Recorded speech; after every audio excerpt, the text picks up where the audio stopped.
Today's reading, or the reading that is being read at the worship that I'm going to today, is from the Old Testament book of Joshua, and it's Joshua chapter 2. The context of our reading is that Joshua begins after the death of Moses, and Joshua is the new leader of the people of Israel who are still out there in the desert. However, the whole story of Joshua is how the people of Israel go into Canaan and conquer that land and take it for their own as the promised land. In chapter 1, we hear how God commands Joshua to go and conquer Canaan. Interestingly, twice in chapter 1, God says to Joshua, "Be determined and confident," both as a leader and in his mission.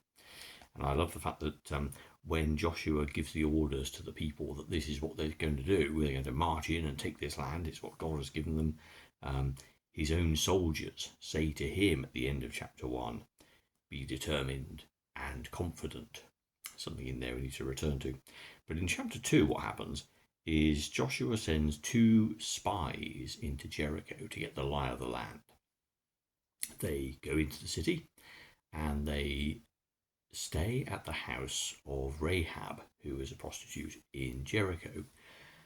Their presence is discovered by the king, who sends out search parties for them. One of those search parties ends up at Rahab's house, asks her, has she seen them?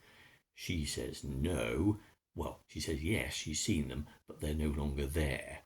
They've left already, and if the guards go chasing after them quickly, they might just catch them.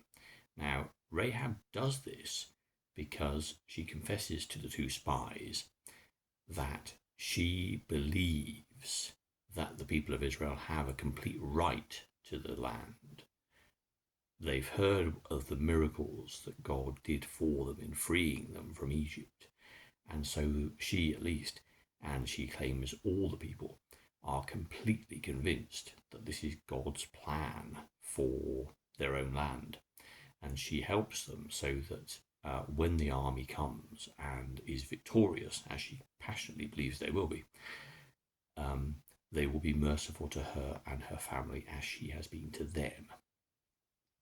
Sure enough, the 2 men escape or are let down over the city wall where her flat is, and they return to Joshua and they tell the story of how all the people in Canaan are afraid of them and that their advance will surely be victorious because the people there are convinced that they will win, that the people of Israel will win and take over the land. So that's the sort of the summary of chapter 2. It's reasonably long, so I won't read it to you. The reason why the reading has been chosen is because the church is following a theme about with God's help, anything is possible, which is a very wide-ranging kind of theme. And whilst those words echo true, as with all the words that Jesus ever said to people, one needs to understand the context of that. This Old Testament story, this piece of history, is giving us an example of how the people of Israel felt convicted that this was their God-given right.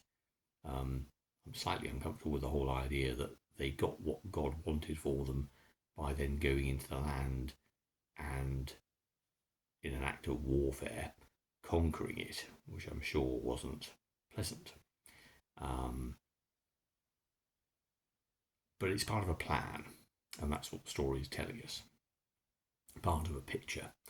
And back to that phrase again, be determined and confident. I think what Jesus would have said was, in God, be determined and confident in God's purposes. The key thing, of course, is to understand what God's purposes actually are and not to confuse them with your own purposes.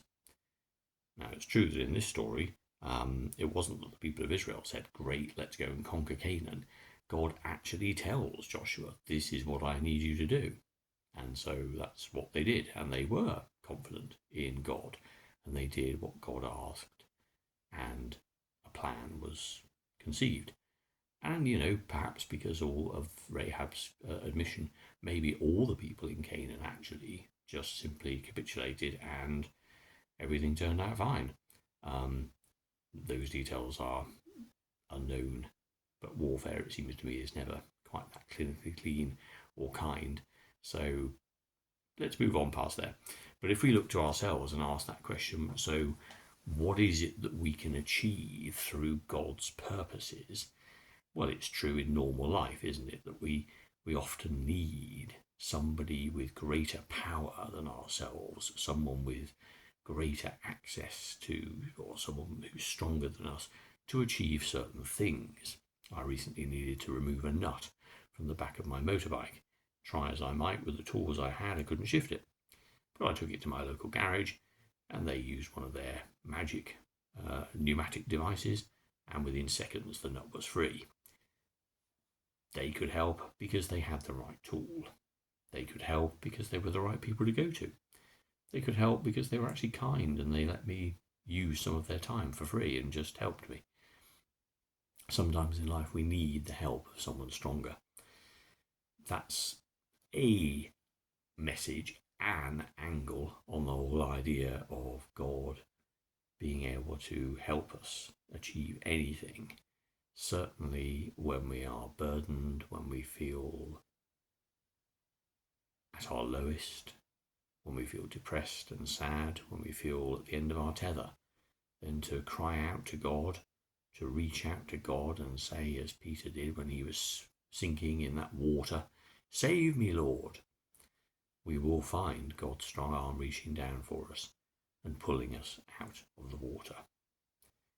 It is in God's assurance, it is in the peace and the knowledge that we are loved by the God who made all things, that we see Christians who go through extraordinary difficulties face it with an ability to survive, to be determined and confident. We see it again and again and again as people go through all of life's difficulties and wonder how, without the knowledge that you are fundamentally loved by God, people can survive such things. It is, as we often say, the rock which cannot move that we are fastened to.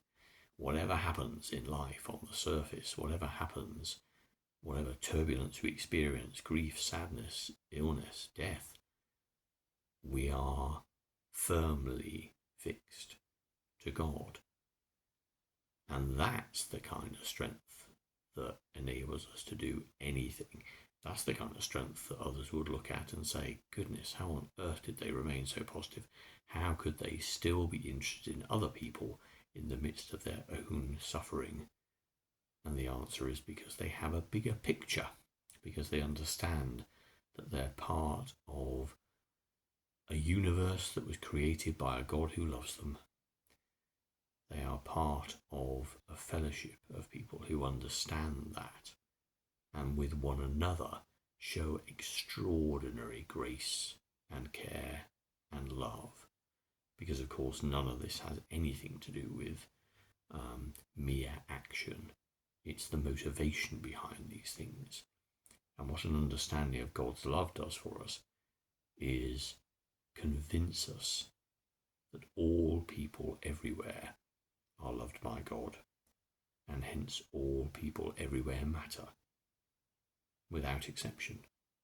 There is no room for prejudice or division, that all need to feel the love that God so desperately wants for each and every one of us, that everyone is worthy of understanding that they are worthy themselves, that the God who made the universe loves them totally and holds them in God's strong arms.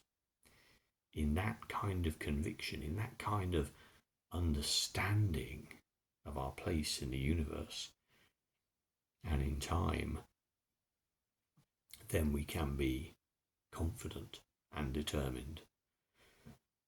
But our confidence and our strength is in God and not ourselves. One thing the people of Israel did, of course, was they actually followed what God said. They were days when God came to the leader, Moses, and then Joshua, with a clear instruction. I want you to do this. What could you do? Our messaging may seem like it's not quite so clear. We may not wake up each day and hear God's voice saying, I want you to do this, this, and this. But then God doesn't need to, because God has already spoken. In the death and resurrection of Jesus, we already have our calling, our example of infinite free love, forgiveness, pardon from sin, a lifting from all guilt and feelings of inadequacy that our upbringing, our tradition, our context may have forced upon us. We are, through God's liberating love, set free. And in that freedom comes the ability to then love others as we ourselves have been loved, and to show something of that love in action to others. That's our calling. And in God, we can be determined and faithful.